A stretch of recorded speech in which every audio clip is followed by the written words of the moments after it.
Well, President Biden was cleared of criminal wrongdoing in the special counsel's report on his handling of classified documents yesterday. But during an unscheduled news conference, he strongly disputed an opinion expressed by the special counsel about his ability to recall key events. Weijia Jiang joins us now from the White House with more. Weijia, good morning. Good morning to you, Anne-Marie, and good morning to everybody. The White House is on damage control after that report described President Biden's memory as, quote, hazy and poor. The president during that event did not hold anything back. You could sense how angry he was, and he insisted that he is the most qualified person to lead the country. President! No criminal charges came out of President Biden's classified documents investigation, but Special Prosecutor Robert Hur made a characterization in his report that created a political firestorm, writing Mr. Biden would likely present himself to a jury, as he did during our interview with him, as a sympathetic, well-meaning elderly man with a poor memory, prompting Mr. Biden to call a rare last-minute evening press conference, firing back. And I know what the hell I'm doing. My memory is fine.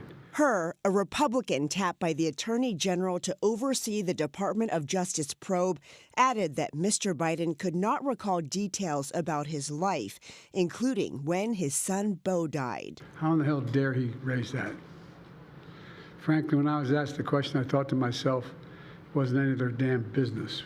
The 345-page report is the result of a year-long investigation.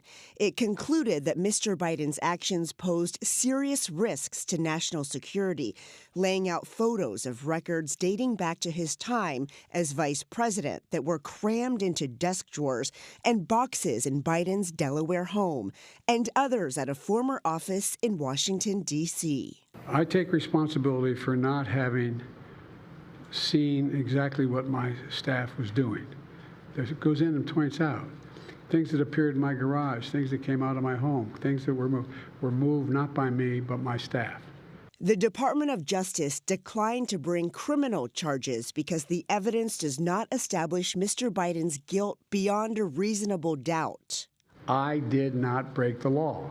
Period. The press conference was tense, with reporters crammed together shouting questions.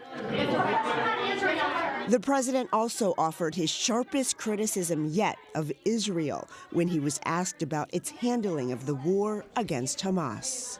The conduct of the response in Gaza, in the Gaza Strip, has been over the top. Israel and Ukraine will be on the agenda today when President Biden hosts the German chancellor here at the White House. As for more political fallout from that report, Biden aides will continue to argue that all of those details about his memory, they say, are not rooted in facts, but are subjective. Anne-Marie? All right, Weijia Jiang at the White House, thank you so much. We're going to pivot over to Ed O'Keefe. He is standing by in Las Vegas to take a little bit of a deeper dive into this and other topics, but we will start with the president and that report. Ed, no surprise, Republicans jumped on those comments about the president's memory.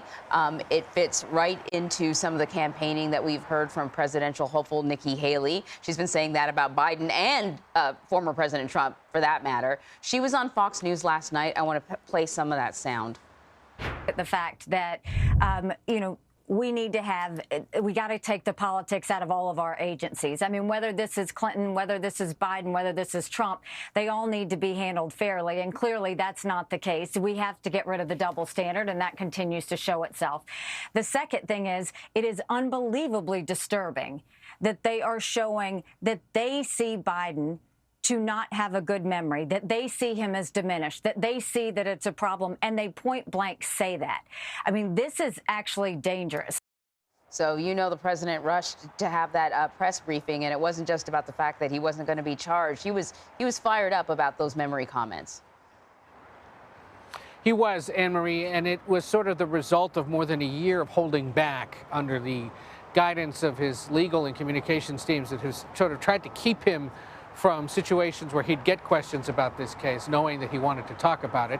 He tried to clear some of the air last night and had reason to We know that in advance of the report's release, the White House special counsel went back to the prosecutor, having seen the report, and said, you can't put that in there regarding his memory. That's sort of beyond the scope of what a prosecutor should be doing in this kind of report to the Attorney General. But he kept it in, and the Attorney General let it go. And the argument that will be made by Biden allies in the coming days, weeks, and months is this is a former Republican Justice Department official who was chosen by the Attorney General to do this, and he took a swipe at the president when he couldn't bring charges. All right, let's talk about the Supreme Court arguments that were heard yesterday. Really big deal, looking at whether or not Donald Trump can remain on the primary ballot in Colorado. You were actually at a Trump event last night. What was the mood there like? What did Donald Trump have to say? They're thrilled by what went down at the Supreme Court, understanding that the skepticism expressed by conservative and liberal justices suggests that the case will get tossed, potentially even unanimously, just on the grounds that they don't see how Colorado can tell the rest of the country that this guy is ineligible to be president, or at least be on a ballot for the presidency.